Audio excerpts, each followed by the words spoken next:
Seguimos viendo el pasaje del primer capítulo de Juan y estamos viendo el versículo 12. ¿Qué pasa con el versículo 12? El apóstol nos está introduciendo el nuevo nacimiento.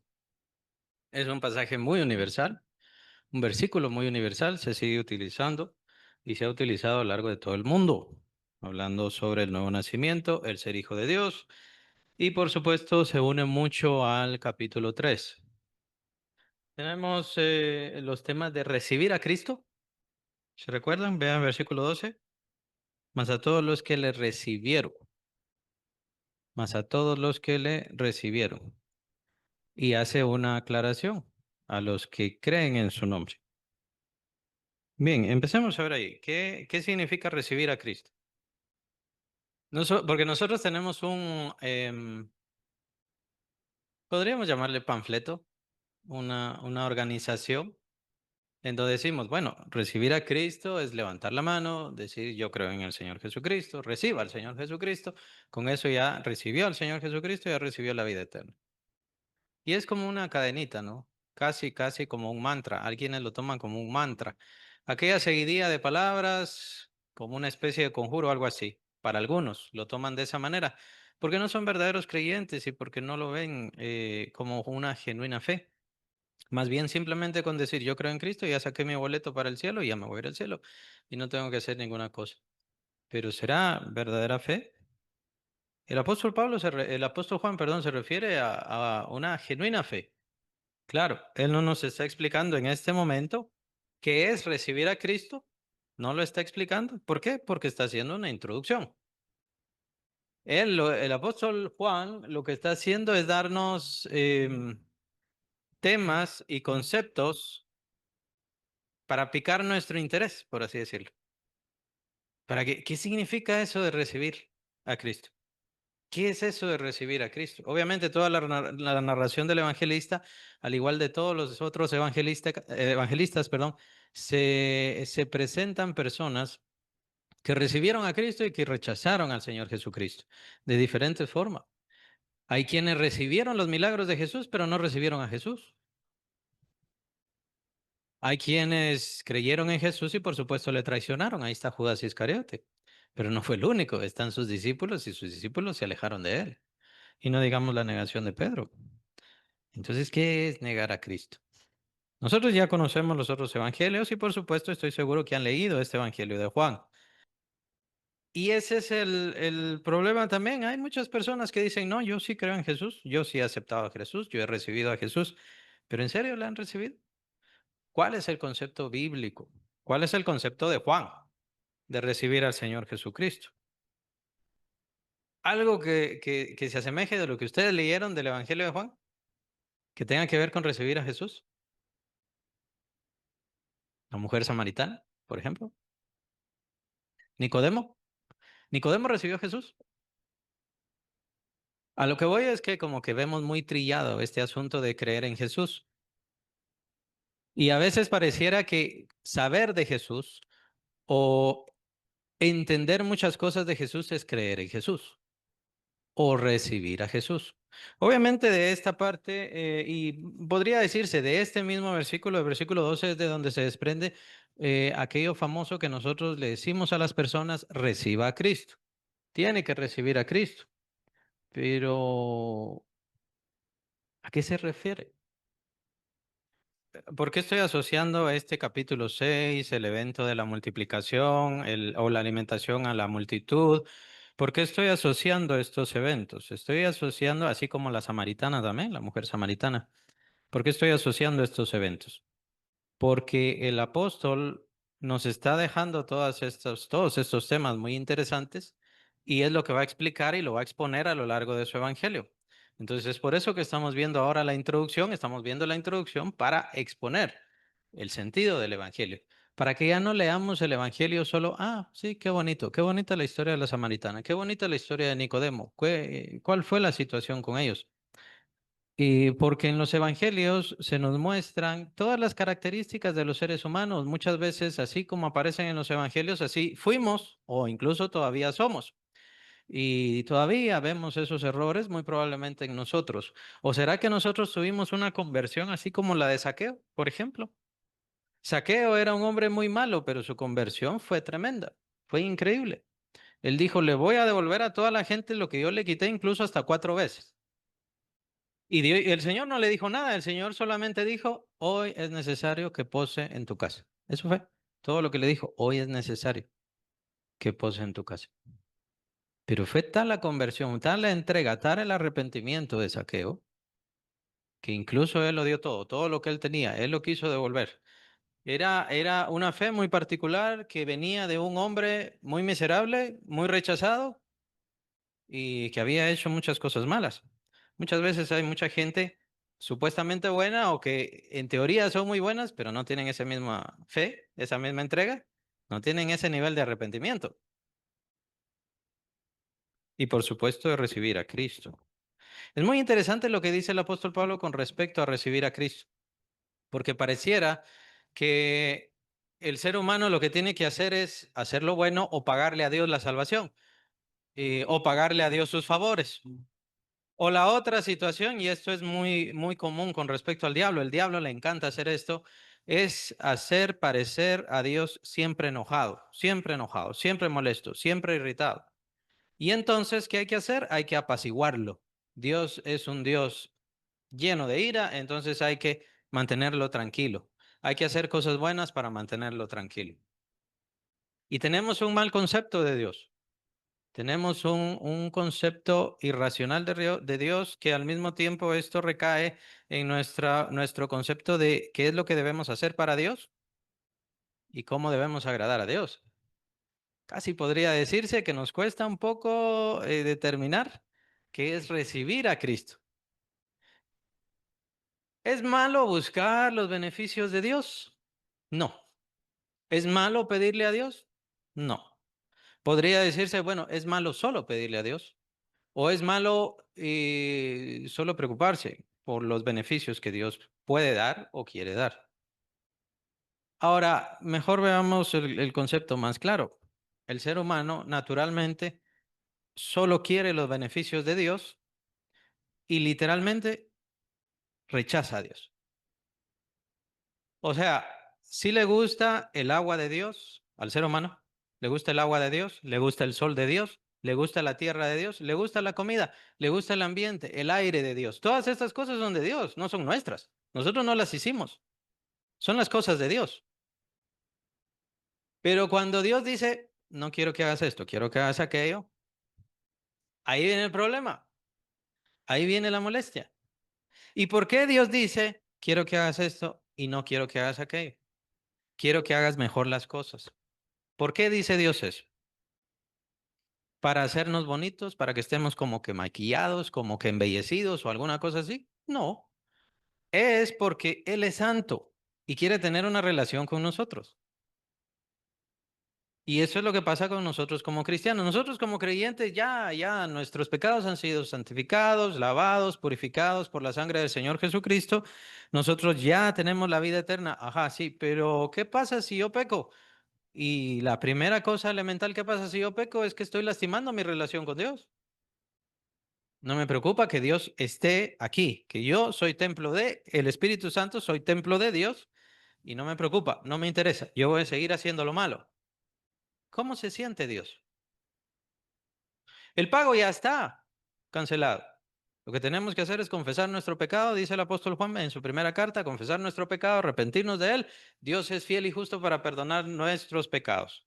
Pero ¿qué hacen los cristianos? Bueno, entonces solo voy a confesar y de ahí voy a seguir haciendo mi pecado. Voy a confesar mi pecado después, otra vez voy a seguir haciéndolo.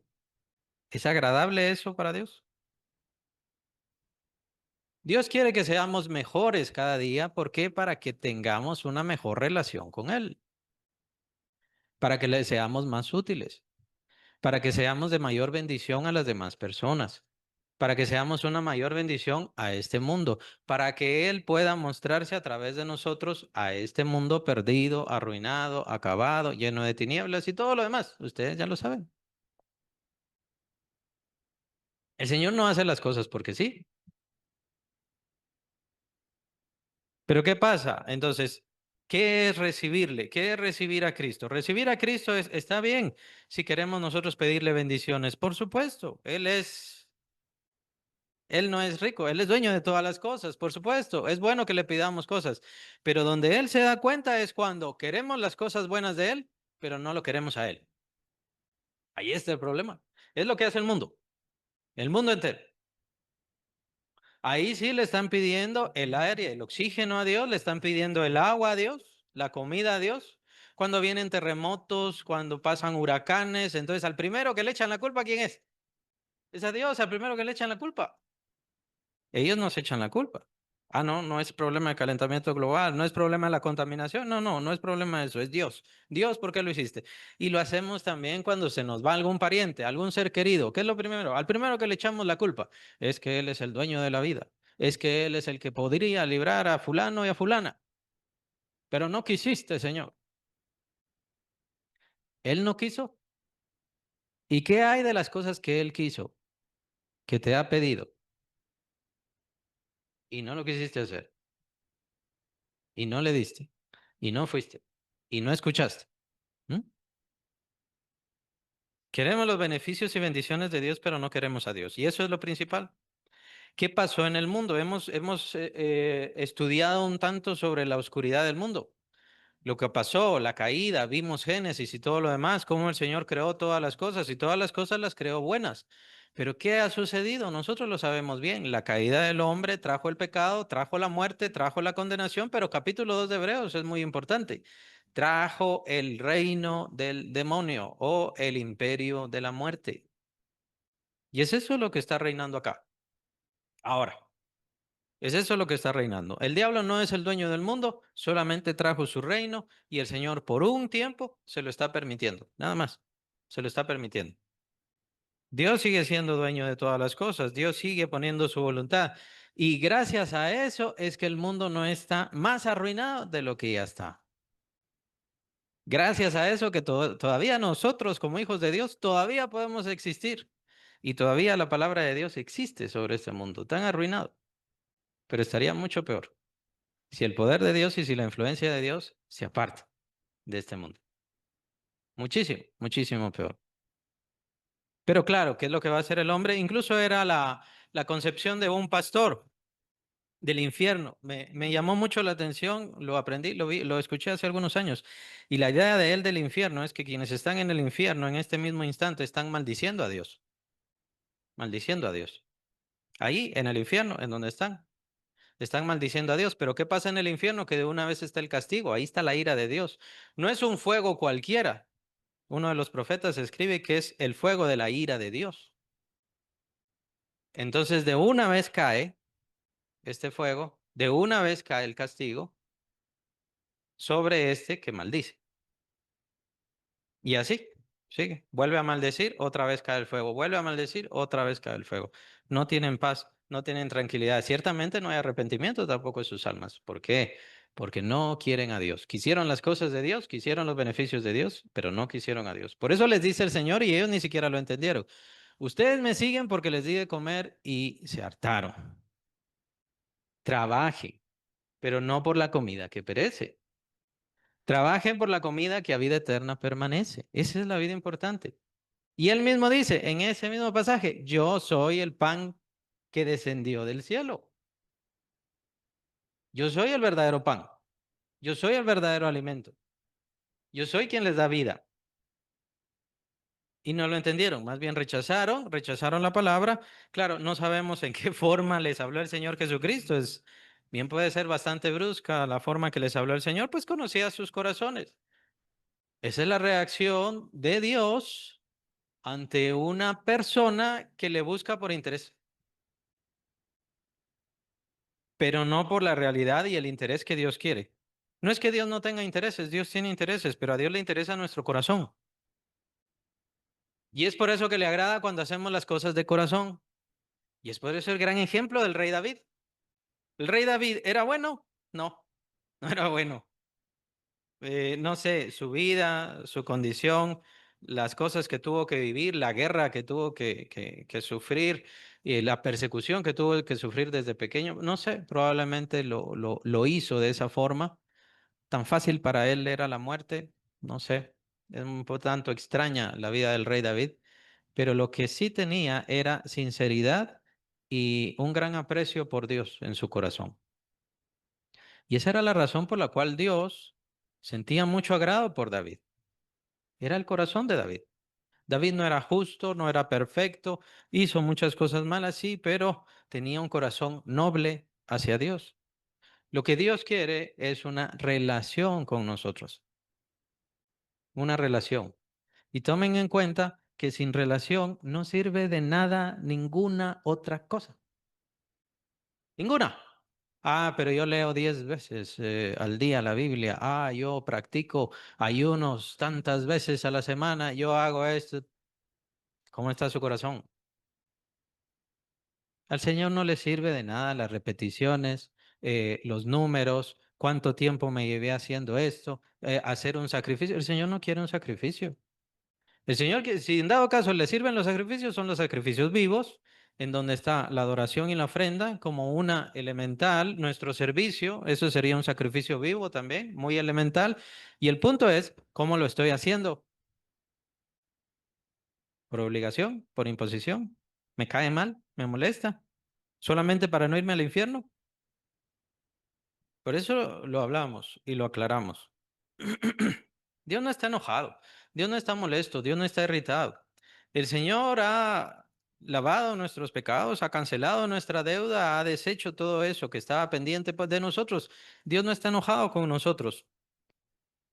Puede ser que le irrite nuestra falta de amor, nuestra falta de fe, es cierto, puede ser que le irrite, pero ¿por qué quiere fe? ¿Por qué quiere que creamos? Porque quiere tener una relación con nosotros. Y quiere que esa relación vaya mejorando. No es que ya la tengo, es que vaya mejorando, que vaya haciéndose más sólida, que vaya haciéndose más fuerte.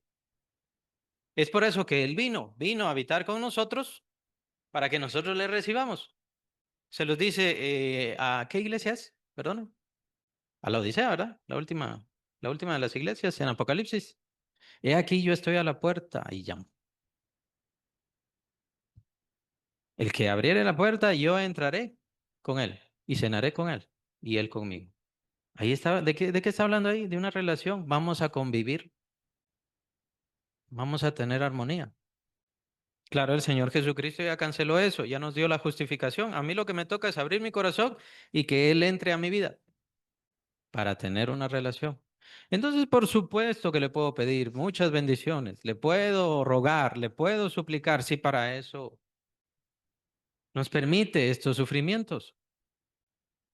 Él permite ciertos sufrimientos para que aprendamos a depender de Él, para que aprendamos a confiar en Él, para que aprendamos y sepamos, nos demos cuenta que Él está ahí con nosotros, aquí en nuestra vida. Le pedimos a Dios, el Señor nos responde, Señor, en serio, ¿me estás escuchando? Puede ser que al principio nos sorprenda, pero así es. A veces el Señor contesta sin que le hayamos pedido. A veces la necesidad viene hasta después y el Señor ya dio la respuesta. A veces el Señor hace eso. Son signos de la misma presencia de Dios, de la misma relación de Dios. ¿Cuál es el propósito de esto? Que nosotros abramos cada vez más y más nuestro corazón, con nuestro corazón, perdón, a una relación personal, integral, íntima con el Señor. ¿Qué es recibir a Cristo? Es eso. Eso es recibir a Cristo. Quien quiere tener la presencia de Dios en su vida, quien quiera solamente cumplir mandamientos, no va a lograr mucho, no va a lograr nada.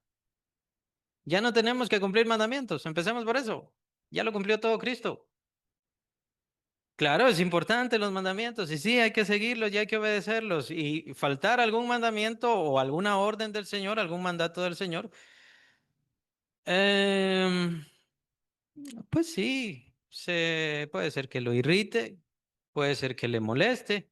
La verdad, las consecuencias las vamos a llevar nosotros. El Señor nos da sus mandamientos para que nosotros no llevemos las consecuencias de nuestra propia maldad. Eso es. Claro, el pecado lo irrita, no voy a decir que no. Pero lo que el Señor quiere es que nosotros llevemos una vida correcta, darnos un camino bueno, el camino mejor. que nuestra mente esté saludable, que nuestro cuerpo esté saludable, que nuestra vida sea de bendición, de crecimiento, de prosperidad. Eso es lo que busca el Señor. Como no le queremos obedecer, como no queremos seguir ese camino, como no queremos hacer las cosas, ¿quién sufre las consecuencias? Yo mismo. Muchas veces el Señor nos disciplina solamente dejando que pasen las consecuencias.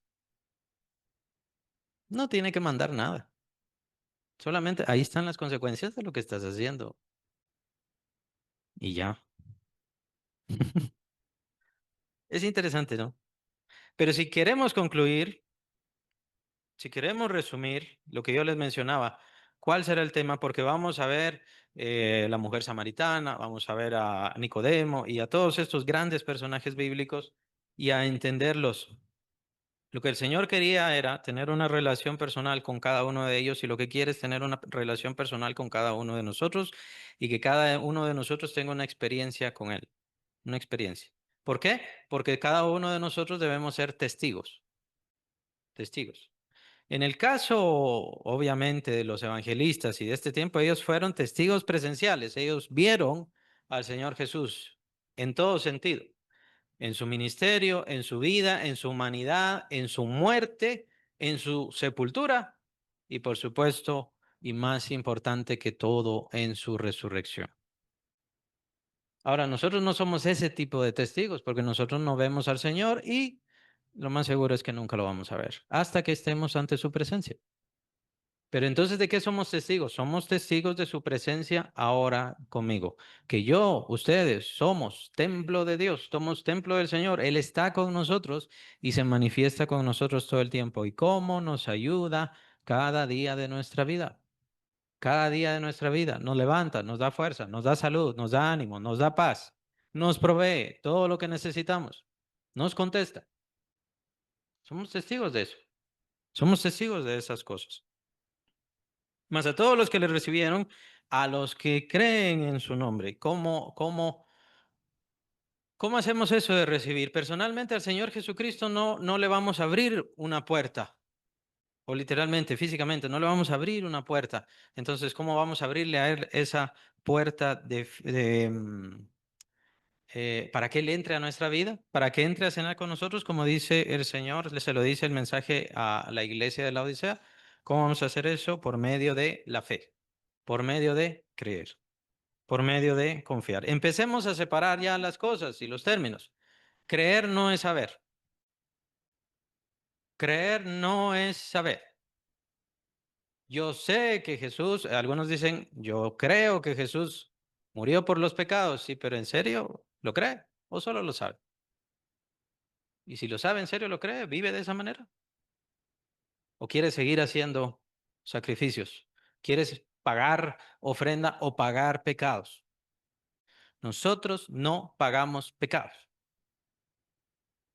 Ni por ofrenda, ni por servicio, ni por nada. Porque en el instante que hacemos eso, al menos una vez, en el instante que lo hacemos, Señor, te voy a pagar tus favores, que también entraría en la lista. Señor, te voy a pagar tus favores. Estoy rechazando, estoy dejando de creer en Cristo Jesús. Ni un solo pecado lo podemos pagar nosotros, ni siquiera uno.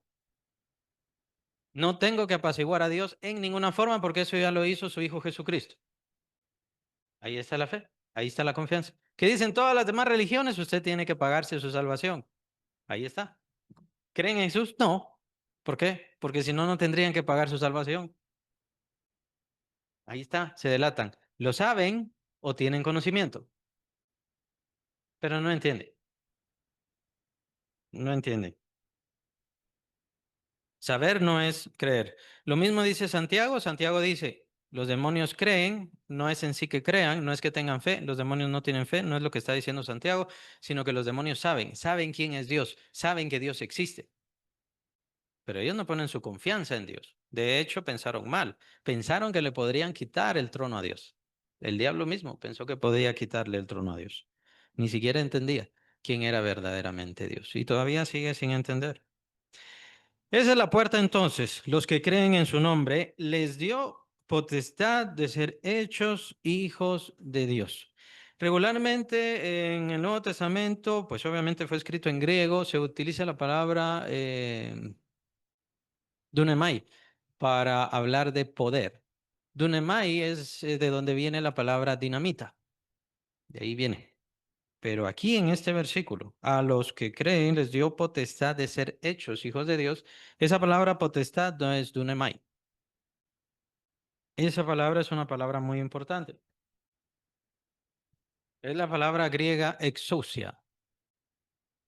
Y es una palabra muy bella. A mí me gusta bastante. Exousia. ¿Qué significa la palabra exousia? Dunamai, sí. No, de ahí viene la palabra dinamita. Dunamai significa poder. Por lo general, al decir poder, se utiliza la palabra dunamai y de esa palabra es que viene la palabra dinamita. Todo lo que tiene que ver con poder en griego en el Nuevo Testamento se usa formas de la palabra dunamai. Pero aquí en este pasaje, versículo 12, se usa la palabra exousia. Exousia significa poder, pero no solo significa poder. No, no es el mismo. No solamente significa poder. La otra cosa que significa autoridad. O también si lo quieren ver desde un punto de vista legal, es un derecho. Un derecho. Algunas traducciones, así como la nuestra, traduce poder. Ustedes lo pueden ver. Ahí dice poder. Se les dio poder o potestad de ser hechos hijos de Dios. Pero hay otras traducciones que lo traducen como autoridad. Y lo que significa es un derecho legal. Un derecho legal. Y veamos entonces el texto. ¿Un derecho legal para qué? Les dio potestad, o sea, les dio potestad, les dio autoridad, les dio el derecho. Y todo tiene que ver, sí, de ser hechos hijos de Dios. Capítulo 1, versículo 12, Juan. Bueno, estábamos hablando de exousia. ¿A qué vamos con esto? El apóstol, bueno, si quieren, nuevamente veamos ese pasaje, Efesios 1:13. Ahí vemos el proceso. Me gusta enseñarlo para que quede bien, bien, bien claro.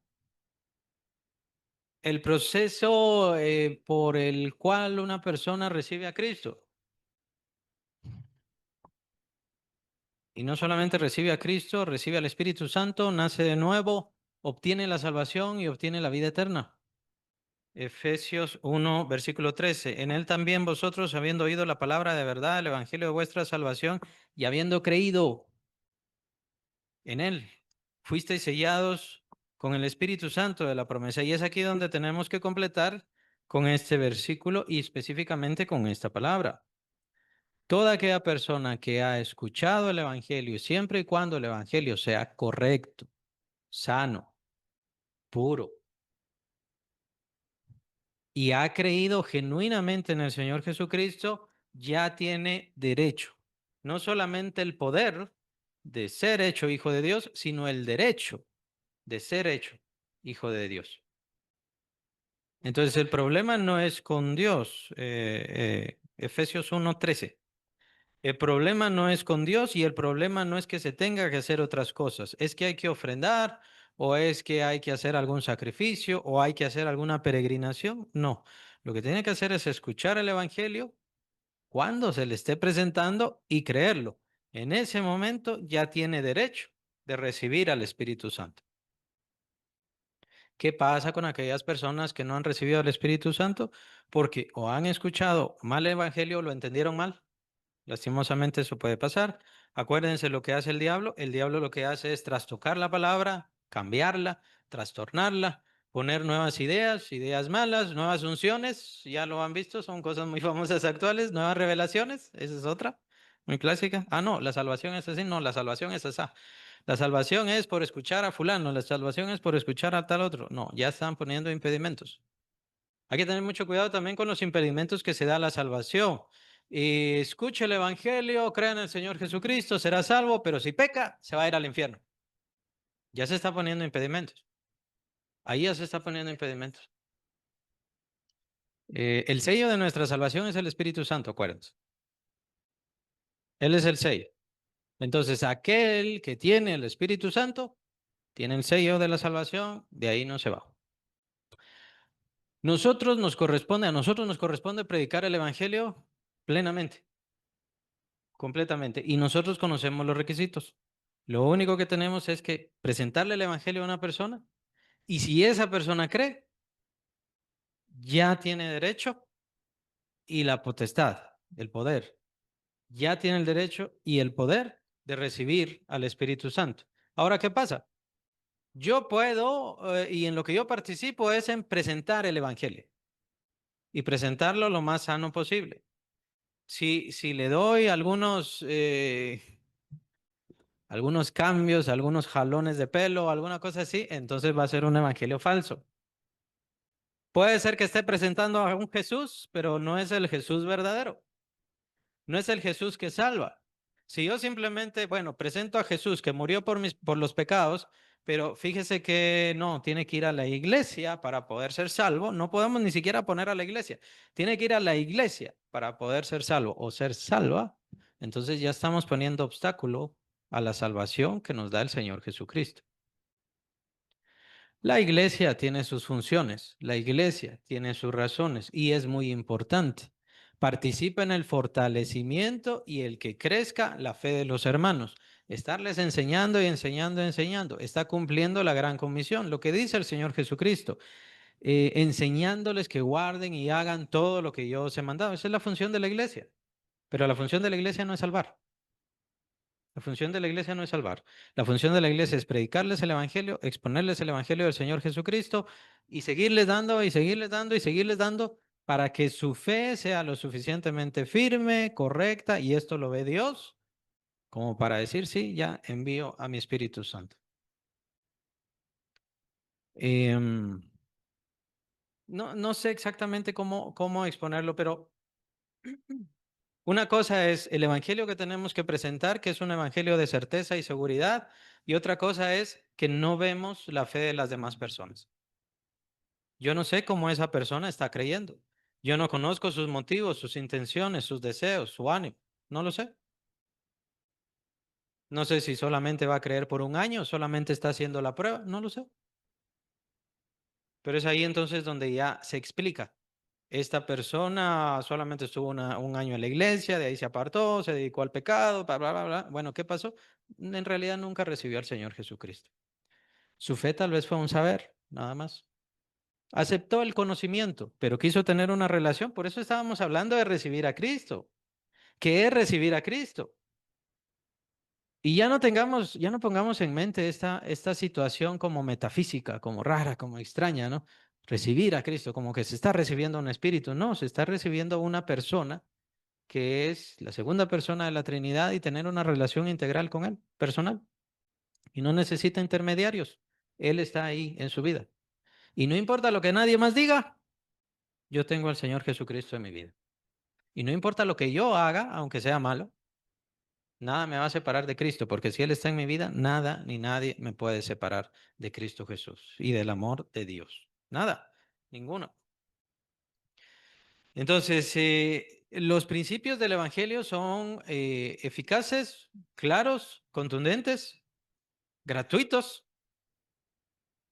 Dios no le pide nada a nadie. Lo que quiere es una relación, que lo dejen entrar en sus vidas. Claro, ya define cada quien qué tanto él va a reinar en mi vida, qué tanto él va a ser el dueño de mi vida, qué tanto él va a gobernar. Y lo que hoy ustedes definen no es lo que van a definir mañana. O sea, también es función de la iglesia eso. La función de la iglesia es que vayan fortaleciéndose, ganando conocimiento, que vaya aumentando su fe y que al mismo tiempo vayan creciendo. Y entonces irán creciendo en amor, una muy importante, la expresión más grande y lo que Dios más desea de nosotros, amor. Generosidad es otra. Que vayamos siendo más generosos. Que nos amemos los unos a los otros. Ese es un mandamiento fundamental. Hablamos de hacer y de cumplir los mandamientos del Señor. O sea, ¿estamos cumpliendo eso de amarnos los unos a los otros? Porque de hecho es el mandamiento principal, el único que nos dejó el Señor Jesucristo antes de morir, que nos amemos los unos a los otros. Sí, pero yo no robo, yo no mato. Sí, sí, pero está cumpliendo el mandamiento del Señor. Y no tiene que ser un amor fingido, tiene que ser un amor nacido genuinamente, como fruto del Espíritu Santo. Por eso estamos acá. Estamos en la iglesia para crecer. Estamos aprendiendo, estamos aumentando conocimiento, pero el conocimiento no sirve solo. El conocimiento no vale de nada solo. Si yo no crezco integralmente, no sirve de nada. Y no estoy aprendiendo nada. Bien, no sé por qué nos fuimos hasta ahí, pero lo que quería era dejar bien sentado. La palabra exousia que vemos en este versículo nos indica que aquella persona que ha creído en Cristo tiene el derecho, no solamente el poder, sino el derecho legal por parte de Dios de recibir al Espíritu Santo. No tiene que hacer justicias, no tiene que cambiar su vida. No puede, para empezar. Es que esa es la lógica del Evangelio. No puede. El principio del Evangelio es que ningún ser humano es justo, ningún ser humano se puede cambiar a sí mismo, ningún ser humano se puede perfeccionar. Es por eso que Dios envía a su Hijo, paga todos nuestros pecados, pero nos deja su Espíritu Santo. ¿Para qué? Para que nos haga diferentes, para que nos transforme, para que haga que los frutos del Espíritu Santo vivan en nosotros, nos dirijan, nos gobiernen. Pero el derecho no lo da una iglesia, el derecho no lo dan los ministros, el derecho no lo da el bautismo, la cena del Señor, no lo da mi justicia. Al creer en el Señor Jesucristo, al recibir al Señor Jesucristo, yo ya tengo derecho de recibir el Espíritu Santo, por lo tanto, nacer de nuevo y ya tener la vida eterna. Ya tener la vida eterna. Vean qué interesante, porque entonces la vida de las personas pende de ese pequeño hilo, de ese momento en el cual escuchan el Evangelio y deciden creer. Y muchos deciden no creer. Y el diablo se concentra en, en entretenerlos, en trastornarlos, en darles diferentes pensamientos y por supuesto guiarlos y gobernarlos por el pecado. Porque eso dice el Señor Jesús. Esta es la condenación, que la luz vino al mundo y los hombres amaron más las tinieblas que la luz. Entonces las personas, aunque ven la luz, ven la verdad, ven la vida eterna ahí delante de ellos, eligen las tinieblas y saben sus consecuencias y no les importa. Y aun cuando vayan a caer al infierno, ya lo dije, van a bendecir a Dios. Pero claro, sabemos que hay un juicio. El juicio del gran trono blanco, capítulo 20 de Apocalipsis. Ahí ustedes lo van a encontrar. El juicio del gran trono blanco. Dios tiene cada momento que se le predicó a las personas. Cada instante que a las personas se les dio oportunidad, cada momento donde Dios se acercó a las personas a hablarles de la verdadera justicia, del verdadero evangelio y del verdadero cambio y transformación de sus vidas, de cómo tener una relación genuina con Él. Y todas las veces que lo rechazaron, por supuesto. Dios lo tiene bien definido. Dios nos ha dado entonces la certeza, la confianza. Es como que hubiera jurado: si crees en mí, yo voy a enviar mi espíritu va a estar en ti. Y es por eso que le decimos a las personas y le decimos a los nuevos creyentes: usted tiene el Espíritu Santo, si ha creído en Cristo, usted tiene el Espíritu Santo, tiene que confiar, tiene que confiar. Lastimosamente, de ese hilo, por eso le llama así, de eso tan débil muchas veces es que y frágil se vende toda su eternidad y prefieren apartarse de Dios. Dios nos ha dejado todas las cosas claras y por derecho nos quiere hacer hijos de Él si solamente ponemos nuestra confianza en Él. Ser hechos hijos de Dios, muy importante. No todos somos hijos de Dios, no todos los seres humanos somos hijos de Dios, no. Para nada. Hijos de Dios solamente son quienes recibieron al Señor Jesucristo. Estos son creados de nuevo, dice el apóstol Pablo capítulo 2 de Efesios. Somos creados de nuevo en Cristo Jesús.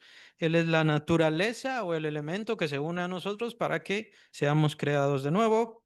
Y todo esto, por supuesto, lo vamos a ver en gran esplendor cuando venga el tiempo de la resurrección. ¿Quiénes son estos hijos de Dios? Dice versículo 13, los cuales no son engendrados de sangre, ni de voluntad de carne, ni de voluntad de varón, sino de Dios directamente, sino de Dios, tienen la naturaleza de Dios, traen la imagen de Dios. ¿Qué es la imagen del Señor Jesucristo? Lo dice el apóstol Pablo, capítulo 3 de Segunda de Corintios. Pero todo esto el apóstol Juan lo va a elaborar en el capítulo 3. El capítulo 3 es el monumental para el nuevo nacimiento. Y ya vamos a llegar a eso más adelante.